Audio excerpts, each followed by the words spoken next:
Hi everyone and welcome back to my channel. तो आज इस वीडियो में हम बात करेंगे किस तरीके से आप अपने समर्स को इंजॉयफुल बना सकते हैं, स्पेशली छोटे किड्स जिनके स्कूल्स ऑफ हो गए हैं और समर्स की छुट्टियां बढ़ गई हैं। Now they are free from their education. तो कैसे इसको बहुत इनोवेटिव तरीके से यूज़ किया जाए, तो ये सभी पेरेंट्स के लिए जिनके बच्चे स्कूल में हैं और उनकी छुट्टी हो चुकी हैं। तो गाइस, मेरा नाम शैली वर्मा है और मैं हूँ एक आर्टिस्ट। तो बेसिकली मैं आपको कुछ टिप्स बताऊंगी जिसकी वजह से आप अपने बच्चों को एंगेज कर सकते हैं। पॉइंट नंबर 1, आप अपने बच्चों को किसी न किसी क्लास में ज़रूर डालें। जिस भी चीज़ में बच्चे का इंटरेस्ट है, जैसे कि बच्चों का डांस में इंटरेस्ट होता है या स्विमिंग में इंटरेस्ट होता है, अगर स्कूल में कोई समर कैंप लगा हुआ है तो उसमें भी ज़रूर भेजें। कभी कभी हम सोचते हैं कि बच्चे ऑलरेडी स्कूल तो जा ही रहे हैं, समर कैंप में भेजने की क्या ज़रूरत है। बट स्कूल और समर कैंप बहुत ही डिफरेंट होता है।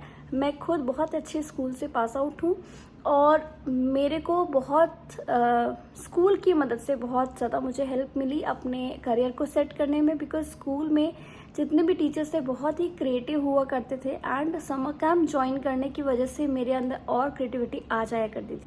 तो गाइस, आप ये ना माने कि समर कैंप स्कूल में हो रहा है तो बच्चे फिर से स्कूल जाएंगे और अपना टाइम वेस्ट करेंगे समर कैंप में। बट समर कैंप बहुत ही ज़्यादा बच्चों को हेल्प करता है अलग सोचने में। अगर कोई बच्चा है जो पढ़ाई में अच्छा नहीं है तो वो किसी और किसी करिकुलम एक्टिविटी में ज्वाइन कर सकता है। तो देखिए, मैं एक एवरेज स्टूडेंट हुआ करती थी और मुझे पहले से ही मैं क्लियर थी कि मेरे को एक आर्टिस्ट बनना है। तो अपने बच्चे को आप चेक करिए कि वो उसका इंटरेस्ट क्या है, क्योंकि हम जनरली सोचते रह जाते हैं कि बच्चे के अंदर क्या खामियां हैं और क्या खूबियां हैं। तो गाइस, ये तभी पता चलेगा जब आप उनको किसी न किसी एक्टिविटी क्लास में डालेंगे। एक्टिविटी क्लास से क्या होता है बेसिकली, देखिए, कोई भी एक्टिविटी क्लास है, चाहे वो डांस क्लास है, आर्ट क्लास है, पेंटिंग क्लास है या फिर कोई स्पोर्ट्स है या कुछ भी है, तो जिसमें बच्चे का इंटरेस्ट होता है उसके अकॉर्डिंग आप उनको डालिए।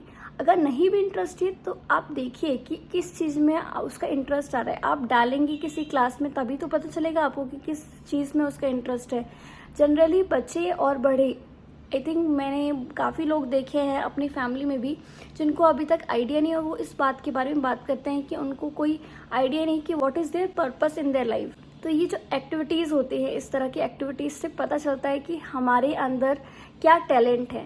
टैलेंट को जब आप किसी एक्टिविटी में डालेंगे बच्चे को, ठीक है, तभी आपको पता चलेगा ना कि उसके अंदर क्या क्वालिटीज़ हैं। तो बेसिकली जब मैं 10th क्लास में थी तो मैंने तभी से ड्राइंग पेंटिंग सीखना स्टार्ट किया एक सर के पास जा कर के। और उससे पहले मैं 9th क्लास से ही समर कैंप ज्वाइन मैंने किया, बिकॉज 9th क्लास में मैंने स्कूल चेंज किया था। तो स्कूल चेंज करने की वजह से मैंने काफ़ी कुछ सीखा उस स्कूल में। तो देहरादून पब्लिक स्कूल मेरे स्कूल का नेम था गाज़ियाबाद में, और वहाँ पर से मैंने समर कैंप में मैंने काफ़ी सारी एक्टिविटी करी। एक साल में आप 2 ही एक्टिविटी कर सकते, तो मैं स्विमिंग में जाती थी और कंप्यूटर सीखती थी, ठीक है। फिर नेक्स्ट ईयर मैंने कुछ और सीखा, नेक्स्ट ईयर मैंने कुछ और सीखा, ऐसे 3 साल मैंने अलग अलग एक्टिविटीज़ सीखी। इसके अलावा मेरा स्कूल भी बहुत ही अच्छा था, वहाँ पर काफ़ी एक्टिविटी होती थी, तो मैं उसमें सभी में पार्टिसिपेट करती थी। तो आप हमेशा समर कैंप का ही वेट ना करें। आपके बच्चे को आपको खुद भी देखना है कि कहाँ पर क्या चीज़ें उसमें लैक है, तो उस चीज़ में उसको इम्प्रूवमेंट के लिए डालें। सिर्फ उसको ट्यूशन क्लास ना भेजें, बिकॉज मैंने देखा है स्पेशली गाज़ियाबाद जैसे एरिया में कि पेरेंट्स सिर्फ इस बच्चे को स्कूल भेजते हैं और ट्यूशन भेजते हैं, उसको किसी क्लास में जाने के लिए एनकरेज नहीं करते हैं। तो ये चीज़ ना करें आप भी। अगर आप गाज़ियाबाद से हैं या किसी भी स्टेट से हैं या किसी भी जगह से हैं, प्लीज़ इस बात का श्योर करें कि आपको अपने बच्चे को किसी न किसी एक्टिविटी क्लास में ज़रूर डालना है छुट्टियों में, सो दैट कि वो अपने आप को उस एरिया में एटलीस्ट इम्प्रूव कर सके। तो मैं पूरे साल जितने भी स्कूल में एक्टिविटीज़ हुआ करती थी उन सभी में पार्टिसिपेट करती थी। तो मेरा जो फर्स्ट इंटरेस्ट था वो था डांस। उसमें मैं बहुत ज़्यादा इम्प्रूव्ड हो गई थी स्कूल की वजह से। और उसके अलावा मैं जितने भी कॉम्पिटिशन होते थे, जैसे डिबेट कॉम्पिटिशन हुआ करता था या पेंटिंग कॉम्पिटिशन हुआ करता था या टैलेंट हंट हुआ करता था। टैलेंट हंट में बेसिकली क्या होता था कि 5 मिनट्स में आपको 5 डिफरेंट अपने टैलेंट्स को शो करना होता था स्टेज पे खड़े होकर के।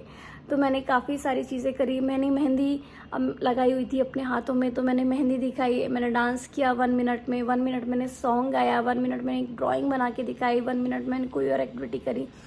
तो ये इस तरह की जो स्कूल्स होते हैं जो जिसके अंदर करिकुलम एक्टिविटीज़ पे बहुत ज़्यादा ध्यान दिया जाता है, तो वो एक ना एक दिन आकर के आपको काफ़ी हेल्पफुल रहता है। क्योंकि मैं आजकल देख रही हूँ बच्चों के 95% आ रहे हैं, 99 भी आ रहे हैं, बट फिर भी वो जा कर के कहीं ना कहीं निराश रहते हैं कि उनको यही नहीं पता कि उनकी लाइफ का पर्पस क्या है।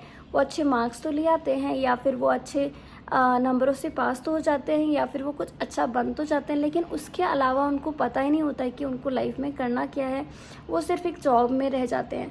तो जब आपके पास एक एक्टिविटी होती है ना, तो आप जॉब के साथ उस एक्टिविटी को करते हो तो काफ़ी ज़्यादा आपको हेल्पफुल रहता है, मेंटली स्ट्रॉन्ग आप रहते हो और एक बैलेंस्ड लाइफ रहती है। तो बैलेंस्ड लाइफ बनाने के लिए आपको हमेशा ये ध्यान रखना है कि अपने बच्चों को एक एक्टिविटी में ज़रूर डालें। इसके अलावा आप क्या कर सकते हैं, उनके साथ खेलिए। अगर छोटे बच्चे हैं तो उनके साथ खेलिए, बात करिए। अगर आप दिन में अपना खुद का काम करते हैं, उनको जल्दी से फिनिश करके अपने बच्चे को टाइम दीजिए, बिकॉज टाइम देना अपने किड को बहुत ही ज़्यादा इम्पॉर्टेंट होता है।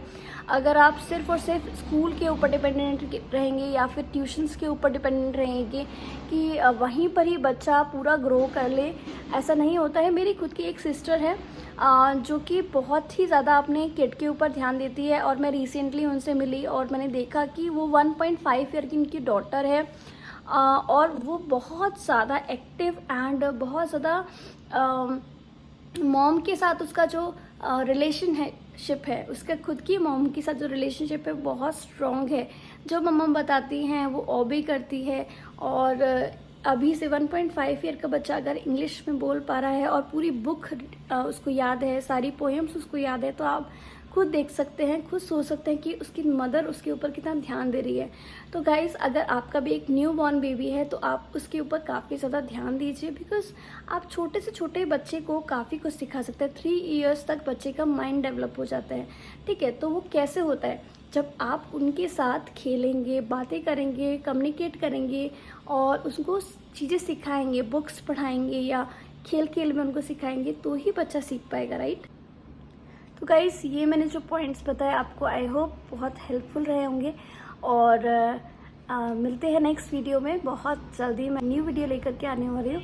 सो guys, thank you so much for watching this video, और मिलते हैं नेक्स्ट वीडियो में। Subscribe to my channel and like this video. Thank you.